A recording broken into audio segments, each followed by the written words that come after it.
फुंकहम, चिबाई, good morning, सुप्रभात। मैं बहुत दिन के बाद आपसे फेसबुक लाइव कर रहा हूँ। मुझे लगा कि इतना दिन हो चुका है और आप लोग ने बहुत लोगों ने मेरे तबीयत के बारे में फ़ोन किया है।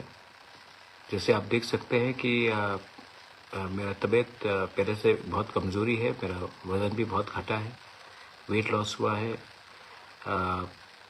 तकलीफ़ तो है, लेकिन मुझे लगता है कि with the blessings of you, आपका प्यार, आपका आशीर्वाद, माँ त्रिपुरा सुंदरी का प्यार, आशीर्वाद, जो मेरे लिए प्रार्थना चर्चेज़ में हो रहे हैं, दुआ मस्जिद में हो रहे हैं और जो पूजा मंदिरों में हो रहा है। मैं जानता हूँ कि बहुत बुद्धिस्ट मंक्स ने अपने मोनेस्ट्री में भी मेरे खुशहाली के लिए बहुत लोगों ने प्रार्थना किया है। तो अब मैं सबको थैंक यू बोलना चाहता हूँ। मैं आपको आज सवेरे सवेरे इन द मॉर्निंग 2-3 चीज़ कहना चाहता था। शुरुआत में मैंने देखा है कि एक बहुत खराब एक वातावरण बन रहा है त्रिपुरा में। मुझे लगता है कि मेरे ऊपर हर रोज़ मीडिया वाले, कुछ पॉलिटिशियंस मेरे खिलाफ हर रोज़ कुछ ना कुछ कर रहे हैं। वो चाहते हैं कि ये प्रद्योत माणिक्य, जो बुबागरा आप लोग प्यार से बोलते हैं, उसको कैसे ख़त्म किया जाए, क्योंकि जब तक बुबागरा ख़त्म नहीं होगा, तिप्रासा का जो दिल का आवाज़ है, जो थानसा है, वो तब तक ख़त्म नहीं होगा। और जब तक तिप्रासा का थानसा है, उनको बहुत मुश्किल लग रहा है। तो उनको लगता है कि अगर मुझे ख़त्म करोगे तो तिप्रासा का दिल टूटेगा, तिप्रासा का थानसा टूटेगा, और अगर तिप्रासा का थानसा टूटा तो आने वाले दिन में उनका भविष्य तिप्रासा का भविष्य से ज़्यादा अच्छा होगा। ये कोई सीपीएम, कांग्रेस, बीजेपी, मोथा, आईपीएफटी का फाइट नहीं है। ये फाइट है कि आने वाले 15-20 साल में कौन ज़्यादा नौकरी ले, कौन ज़्यादा पैसा कमाए, कौन के पास कंट्रोल हो, कौन के पास पूरा एक सिस्टम हाथ में रहे, जो आने वाले दिन में अपने भविष्य को सुरक्षित कर सके।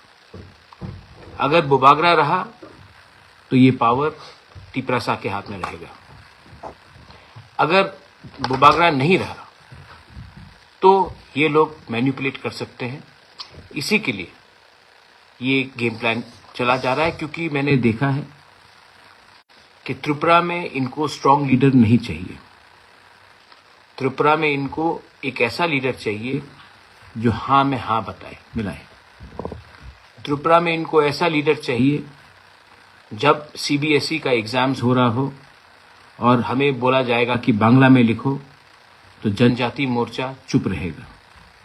त्रिपुरा में इनको ऐसा लीडर चाहिए जो महाराजा वीर विक्रम एयरपोर्ट में अनाउंसमेंट कॉकबोरक में ना हो, सिर्फ बांग्ला, हिंदी और इंग्लिश में हो और आवाज़ नहीं उठाए, ऐसा लीडर चाहिए। त्रिपुरा में इनको सिर्फ नमूना बनाकर म्यूजियम में एक तिप्रासा को दिखाना है, जो तिप्रासा के बारे में बात नहीं करेगा, लेकिन बोलेगा कि मैं तिप्रासा हूँ। इलेक्शन के टाइम आसाम के मुख्यमंत्री आए, हेमंत बिश्व शर्मा, उनसे बात होते रहता है मेरा, और उन्होंने कहा कि मैंने खुद सुना कि हम मैक्सिमम ऑटोनॉमी देना चाहते हैं। 3 महीना हो गया, किसी को मालूम है ये क्या है मैक्सिमम ऑटोनॉमी? इंटरलॉक्यूटर का बात हुआ, मुझे खुद हिंदुस्तान के होम मिनिस्टर अमित शाह ने बोला ये। उसके बाद दिल्ली में बोला, फ़ोन में बोला, आसाम के मुख्यमंत्री हेमंत बिश्व शर्मा, उन्होंने खुद बोला, सिर्फ मुझे नहीं बोला, मेरे पूरे टीम को बोला। उसके बाद मेरे टीम में उस दिन ऋषिकेतु था, अनिमेश देव वर्मा था, विश्वजीत वलॉय था, सीनियर लीडर्स थे, एमएलएस थे। उसके बाद भी मेवाड़ जमातिया था। इसके बाद भी मैंने नोटिफिकेशन देखा, मुझे बताया गया कि वो लोग आ रहे हैं। तब एक दिन मणिपुर में प्रॉब्लम, कभी कहीं में प्रॉब्लम, नोटिफिकेशन निकलता है, कैंसिल हो जाता है। तो अब मुझे लग रहा है कि ये सब किया जा रहा है क्योंकि ये लोग मेरा नाम खराब करने की कोशिश कर रहे हैं। ये चाहते हैं कि मुझे अपने लोगों से दूर किया जाए, मेरा नाम को खराब करके। सोशल मीडिया में मैंने देखा 300 करोड़ रुपया दिया मुझे बीजेपी के संग इलेक्शन में ये फाइट करने के लिए। मुझे पॉलिटिक्स में मैं आया हूं पैसा कमाने के लिए नहीं। मुझे पॉलिटिक्स में आकर पैसा कमाने का मन था भी नहीं, है भी नहीं, होगा भी नहीं। पहले से भगवान ने हमको बहुत दिया, लेकिन मैं पॉलिटिक्स में, राजनीति में आया अपने लोगों को कुछ देने के लिए। अगर खुद ही कुछ मिलना होता तो इलेक्शन के पहले तो बहुत अच्छा ऑफर आया था, मैं ले लेता, पोस्ट ले लेता, एमपी वो सब ले लेता। नहीं लिया मैंने। क्यों? क्योंकि मुझे लगा कि मैं 5 साल एमएलए, एमपी, मंत्री बन के क्या करूंगा। अपने लोगों को कुछ दे दिया तो नाम रहेगा। और ये लोग सोशल मीडिया में लिखते हैं कि 300 करोड़ आया, कोई बोलता है 50 करोड़ आया, कोई बोलता है 100 करोड़ आया। कितना लोग जानते हैं कि मैंने अपना घर बेच के ये इलेक्शन लड़ा? कितने लोग जानते हैं कि गरीब तिपरासा लोग, गरीब से गरीब तिपरासा लोग ने अपने घर से मुझे 500 रुपया, 20 रुपया, 1000 रुपया, 2000 रुपया, 100 रुपया निकाल कर डोनेट किया? कितना लोग जानते हैं कि आज भी मुझे मार्केट में 1 करोड़ 90 लाख रुपए का कर्जा निकालना है, क्योंकि आज भी लोग मुझे फोन कर रहे हैं कि पैसा दो। मैं खुद के बलबूते में मैंने ये सब किया। इतना करने के बाद भी बीमार हूं, ये बात सुनना पड़ता है। थोड़े दिन पहले एक लीडर ने मुझे फोन किया, बोला कि महाराजा तिपरालैंड का आइडियोलॉजी तो बहुत अच्छा है, लेकिन हमें अपना घर में चूल्हा भी जलाना है, हमको बीजेपी जाना पड़ेगा। मैं दिल से बीजेपी नहीं जाना चाहता हूं, लेकिन पैसे के लिए, घर चलाने के लिए जाना पड़ेगा। मैंने कहा आप जाओ, मैं कोई आपत्ति नहीं, मैं समझ सकता हूं, लेकिन बाद में ये मत बोलना कि मेरा बच्चा पियोन का नौकरी कर रहा है और जो मेरा पड़ोसी का बच्चा है जो बंगाली है, वहां में वो ऑफिसर है और मेरा बेटा उसको सलाम करता दिन में 5 बार। आज आप हल्के हो गए, आज आपने कॉम्प्रोमाइज किया, ठीक है, आपका तो जिंदगी गया है। आपका नेक्स्ट जनरेशन को क्या सफर मिलेगा, ये कितने लोग समझते हैं? पॉलिटिक्स सच में गंदा है। मुझे लगता भी नहीं था कि पॉलिटिक्स इतना गंदा है, लेकिन है। लेकिन मैं पॉलिटिशियन के साथ पॉलिटिक्स करना चाहता हूं। अपना जो गरीब तिपरासा है गांव में, उनके साथ नहीं करना चाहता। ईडीसी में अभी भी पैसा नहीं आता है। लोग मुझे फोन करते हैं, किसी को 5000 चाहिए, किसी का बच्चा को ट्यूमर हो गया, उसको थोड़ा ट्रीटमेंट चाहिए। कोई फोन करके बोलता है कि स्कूल में एडमिशन दिलवा दो।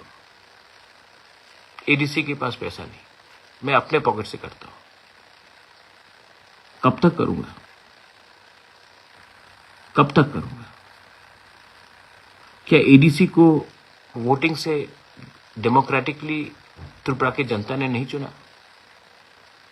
चुना ना, तो उनके हाथ में पावर आना चाहिए कि नहीं? नहीं आता। क्योंकि अब ये बात तय हो गया है कि जब मैं ऐसा करके जाऊंगा स्टेट गवर्नमेंट और सेंट्रल गवर्नमेंट के पास, तभी मुझे भीख मिलेगा। अगर मैं अधिकार के लिए मांगने जाऊंगा तो वो दरवाजा बंद कर देते हैं। आपका बुभागरा ने जिंदगी में माँ बाप ने बहुत चीज सिखाया। मुझे माँ बाप ने बहुत चीज सिखाया। महारानी विभू देवी ने, महाराजा कैरेट विक्रम किशोर ने बहुत चीज सिखाया, लेकिन भीख मांगना नहीं सिखाया। मैं अपने अधिकार के लिए, अपने लोगों के अधिकार के लिए आंदोलन कर सकता हूं, लेकिन मैं भीख नहीं मांग सकता। और भीख तो मैं उससे नहीं मांगूंगा, क्योंकि ये जगह का असली मालिक तिपरासा है। और जो आज हमें भीख में कुछ दे रहा है, वही थोड़े दिन पहले बांग्लादेश से आया था। दिल्ली के लीडरशिप से मेरा बहुत बात हुआ। राहुल गांधी हो, प्रियंका गांधी हो, अमित भाई शाह हो, सीताराम येचुरी हो, मुझे तो लगता है सब ठीक है, सब समझते भी हैं। लेकिन जो अगरतला में लीडरशिप है, आप क्लियरली देख लीजिए, जनजाति मोर्चा में एक लीडर नहीं है जो कुछ बोल सकता है। जीएमपी में जितेंद्र चौधरी है। सब लोग बोलते कि मैंने अलायंस, ये बात बहुत इंपॉर्टेंट है, मैंने अलायंस सीपीएम का संग किया जितेंद्र चौधरी के खिलाफ कैंडिडेट नहीं देके। नहीं, जितेंद्र बाबू भी जानते हैं। मैंने जितेंद्र बाबू को के खिलाफ कैंडिडेट नहीं दिया क्योंकि मैं चाहता था कि असेंबली में 20 नहीं 21 तिपरासा एमएलएस हो। इनफैक्ट मैंने जितेंद्र बाबू को और एक चीज कहा था आपको, मैंने कहा था कि आप राधाचरण को जनरल एरिया से लड़ाइए जहां पे तिपरासा का पॉपुलेशन ज्यादा है, हम वहां में भी बैक कर देंगे। हम आपकी पार्टी को बैकिंग नहीं करेंगे, लेकिन आपके एमएलए जो हमारे जाति से है, हम उनको बैक करेंगे। तो सबने कहा क्यों?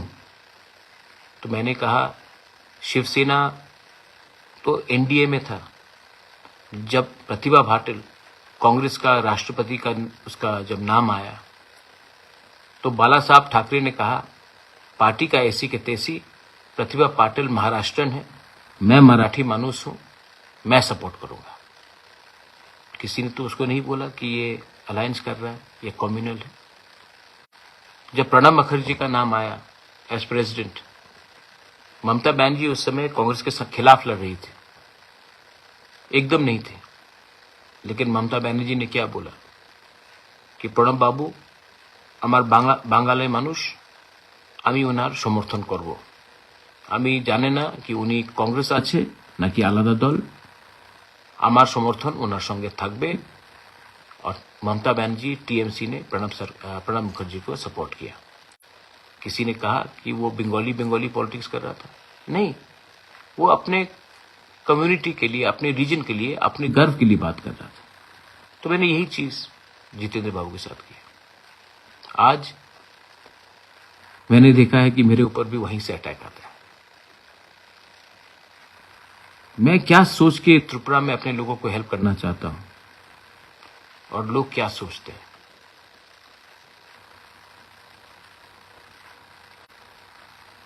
ये कल का बात है।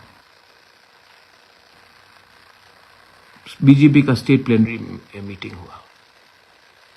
वहां में उनके टॉप लीडर्स ने एक बात कहा कि अब से प्रद्योत माणिक्य को महाराजा ना बुलाया जाए, उनको प्रद्योत बुलाया जाए, बुबागरा ना बुलाया जाए, प्रद्योत बुलाया जाए। पहला बात है कि ये आपका इंटरनल पार्टी का मीटिंग है, संगठन का मीटिंग है। आप संगठन को कैसा ठीक कर सकते हो, क्या करना चाहिए, ये डिस्कस होना चाहिए था। किसी के पर्सनल लाइफ में उनको क्या बोला जाए, क्या ना बोला जाए, ये ठीक नहीं लगता। और मेरे जनजाति लीडर्स जो वहां में बैठे थे, वो चुप रहे। एक शब्द नहीं बोला। तो ठीक है, आज से आप मुझे प्रद्योत बोलकर बुलाइए, मेरे माँ को विभूत बुला के बुलाइए, बेइज्जत कीजिए, मुझे कोई प्रॉब्लम नहीं। मैंने कभी भी नहीं कहा कि आप मुझे महाराजा बुलाओ, मैंने कभी डिमांड नहीं किया, क्योंकि मैं जानता हूं बुबागरा प्रद्योत टिपरासा के दिल के अंदर है, और जो लोग को इससे आपत्ति है वो ये बात नहीं समझ पाएंगे, क्योंकि मैंने अपना खून, अपना जान दिया है अपने लोगों के लिए।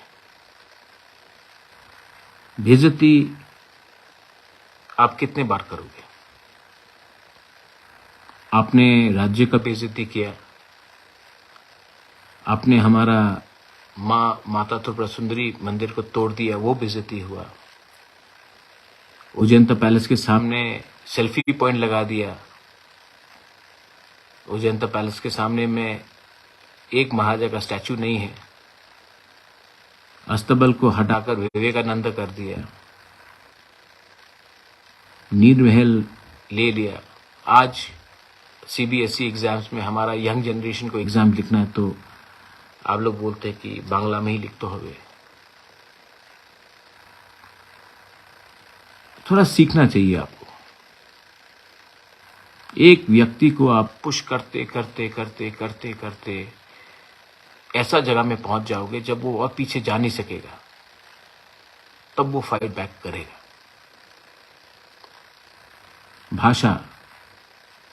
भाषा तो आप सबसे ज्यादा जानते हैं। 50 साल पहले, 52 ईयर्स अगो, जब पाकिस्तान ने ईस्ट पाकिस्तान, जो आज बांग्लादेश है, जब पाकिस्तान ने ईस्ट पाकिस्तान के ऊपर उर्दू भाषा कंपलसरी बना दिया था, इम्पोज करने की कोशिश की थी, तो ईस्ट पाकिस्तान के जो बंगाली भाई ब्रदर सिस्टर्स थे, उन्होंने भाषा आंदोलन शुरू किया, और उसके लिए पाकिस्तान दो टुकड़ा हुआ, एक बांग्लादेश हो गया भाषा के नाम में। आज आपके ऊपर वो अत्याचार हुआ था बांग्लादेश में पाकिस्तान से, आज वही अत्याचार हमारे ऊपर भी थोपा जा रहा है। ये क्या सही बात है? अगर कोकबोरोक में अनाउंसमेंट हो गया एयरपोर्ट में तो किसी का कुछ नुकसान होता है, रेलवे स्टेशन में तो हो रहा है।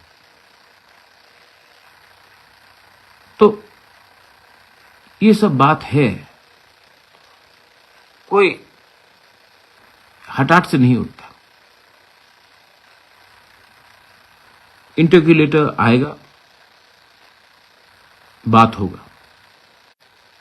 मैंने अपना स्टांस क्लियर कर दिया है कि मेरी टीम जाके मिलेगी, मैं नहीं मिलूंगा, क्योंकि ताली दो हाथ से बजता है। और अब मुझे जो एटीट्यूड लग रहा है, मुझे नहीं लगता है कि स्टेट गवर्नमेंट का एटीट्यूड हमारे तरफ ठीक है। अगर ठीक होता तो मैं जो कल मैंने बात सुना है वो सुनाई नहीं दिया करता। गलती हुई है, मुझसे भी हुई है, बीजेपी से भी हुई है, सीपीएम से भी हुई है, कांग्रेस से भी हुई है। मैं सबसे बात करूंगा। और धनपुर में जो बाई इलेक्शन होगा, मेरा मानना है कि मानिक सरकार जी, आप थोड़ा सा चुप बैठिए, क्योंकि आप 5 साल में as a leader of the opposition आपने कुछ नहीं किया, तो थोड़ा चुप बैठिए और हम तैयारी करते हैं कि धनपुर इलेक्शन में कैसे हम लोग जीतेंगे। शांति से बैठकर बात करके 1:1 कॉन्टेस्ट करके कैसे जीतेंगे, क्योंकि मैं समझ चुका हूं, जहां में तिपरा मोथा का चांस नहीं है जीतने का, तिपरा मोथा को कैंडिडेट नहीं देना चाहिए। और आप भी समझ जाइए, जैसे बागमा, शांतिर बाजार, छामानू, कृष्णपुर, जहां में आपका कोई चांस नहीं था जीतने का, आप भी वहां में कैंडिडेट अब आगे में मत दीजिए। कॉन्टेस्ट को 1:1 कीजिए। लोकसभा भी सामने है। ऑपोजिशन को एक दूसरे से झगड़ कर कुछ नहीं मिलेगा। ऑपोजिशन को पर्सनल हेट्रेड को छोड़कर लार्जर इंटरेस्ट को देखना पड़ेगा। मैं आप सबसे मिलूंगा। आज मुझे लगा कि मैं आपसे बात करूं, रीच आउट करूं। बहुत लोग बीजेपी में जाने की कोशिश कर रहे हैं क्योंकि उनको रेगा मिलेगा, उनको नौकरी मिलेगा। मैं आपको एक बात बोलना चाहता हूं, जिसको रेगा चाहिए, जिसको नौकरी चाहिए, जिसको टिकट चाहिए, आप लोग जाइए। मैं आपसे नाराज नहीं हूं। जाइए, रेगा लीजिए, नौकरी लीजिए, खुश रहिए अपने परिवार में, लेकिन आपके दिल के अंदर ना आप कभी खुश नहीं रहेंगे। और जो गवर्नमेंट अपने ही लोगों को बोलता है कि तुम अगर हमारे साथ नहीं आओगे तो तुमको रेगा नहीं मिलेगा, तुमको नौकरी नहीं मिलेगा, वो गवर्नमेंट नहीं है, वो दलाल है। पार्टी के नाम में नौकरी किसी को दिलवाना वो दलाली है। मोदी जी, आप तो 140 करोड़ हिंदुस्तानियों के प्राइम मिनिस्टर हैं, तो फिर स्टेट गवर्नमेंट को बताइए कि जिन्होंने वोट नहीं किया, क्योंकि बीजेपी को सिर्फ 39% वोट मिला है, 61% ऑफ त्रिपुरा ने बीजेपी को वोट नहीं किया, तो क्या आप वो 61% को काट के अलग करके त्रिपुरा चलाना चाहते हैं? ये असंभव है, ये असंभव है। फिर से गौर कीजिए और अपने महारथियों को जो अगरतला में बैठकर कारोबार और अपना एडमिनिस्ट्रेशन चला रहे हैं, उनको बोलिए कि दुश्मनी छोटे से छोटे लोग से भी भारी पड़ता है। हम यहां में किसी से झगड़ने नहीं आए हैं। हमारा डिमांड ग्रेटर त्रिपुरा लैंड का with in the constitutional framework, constitutional solution greater Tripura land का है। और मैं आपको बोल रहा हूं कि ये डिमांड कहीं भी जाने वाला नहीं है। मैं बहुत कमजोर हूं। डॉक्टर ने बहुत चीज किया है कि मत करो, वो नहीं करो। I am very tired. लेकिन जब मेरा आखिरी सांस ना जब मेरा आखिरी सांस निकलेगा ना, तो वो आखिरी सांस भी हमारा त्रिपुरा का फाइनल सोल्यूशन के लिए होगा फॉर ग्रेटर त्रिपुरा लैंड। और जो लोग बोलते हैं कि I love you Bubagra, Bubagra I love you, Bubagra I club थम, मैं आपसे एक बात बोलना चाहता हूं। पिछले 4 महीने में हर मीडिया जो अगरतला में बैठा है, स्पेशली बंगाली स्पीकिंग मीडिया, ने मेरे खिलाफ क्या क्या नहीं लिखा। आप लोग ने कुछ नहीं किया। सिर्फ ये मेरा ड्यूटी है कि मैं आपका सुरक्षा करूं। मैं अस्पताल के पलंग में बीमार, कष्ट में, मेरे खिलाफ रोज लिखा जा रहा है। आप लोग एक बार भी, आपको ठीक नहीं लगा कि बुबागरा को कितना खराब लग रहा होगा, हम प्रोटेस्ट करना चाहिए। इसमें हमारा कमजोरी है। आप चाहते हैं कि मैं फोन करूं और आपको बोलो प्रोटेस्ट करो, तभी आप प्रोटेस्ट करोगे। अगर आपको लगता है कि मैं आपका हूं, मेरा परिवार आप एक है, तो कभी कभी आपके पास ये पूरा अधिकार होता है कि मुझे भी, मेरे खराब समय भी, and I have really fought for you, you know, I have fought a lot for you. I have given up everything. Sometimes it is nice if you can also show the same amount of love that I have given you, reciprocated to me. छोड़ दीजिए।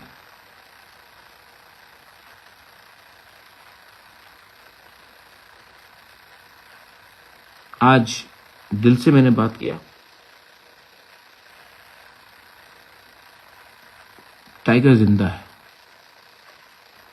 और जो tiger बीमार है ना, वो ज्यादा dangerous होता है। अब मैं देखूंगा,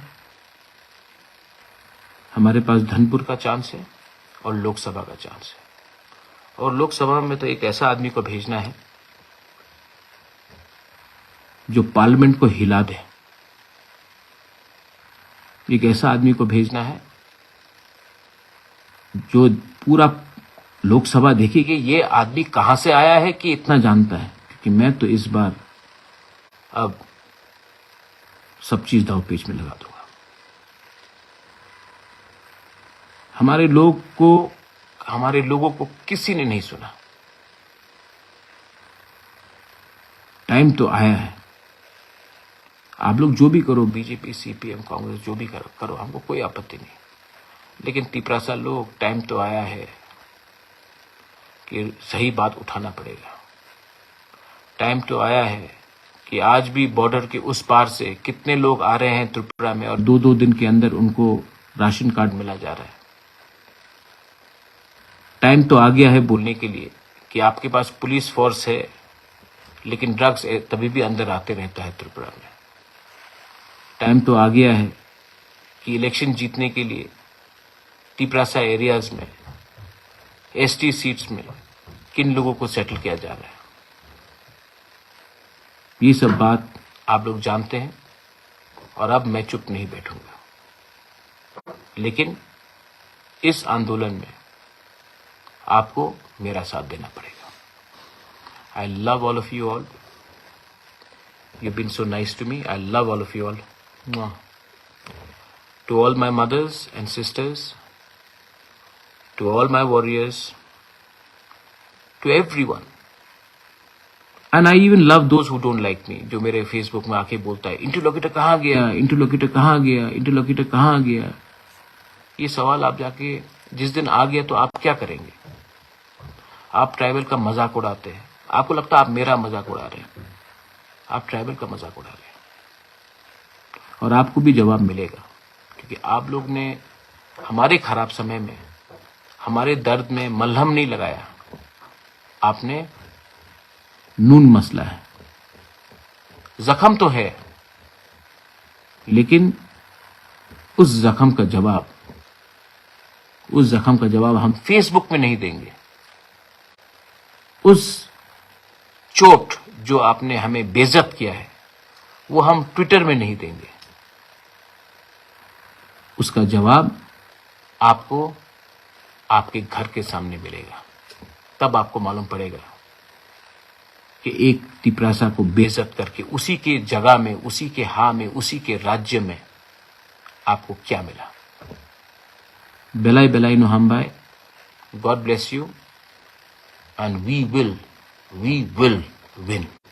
हम लोग जीतेंगे, हम जीतेंगे। और अगर मेरे साथ कोई भी नहीं रहा तो अकेला मैं फाइट करके जीतूंगा। नहीं जीता तो मर जाऊंगा, लेकिन मेरा लास्ट सांस भी अपना परिवार, अपना राज्य, अपना देश के हित में होगा। तिप्रा मोथा आयुक लॉकथोंग, तिप्रासा दफा आयुक लॉकथोंग, तिप्रासा आयुक लॉकथोंग, ग्रेटर तिप्रालैंड आयुक लॉकथोंग, कॉन्स्टिट्यूशनल सॉल्यूशन आयुक लॉकथोंग।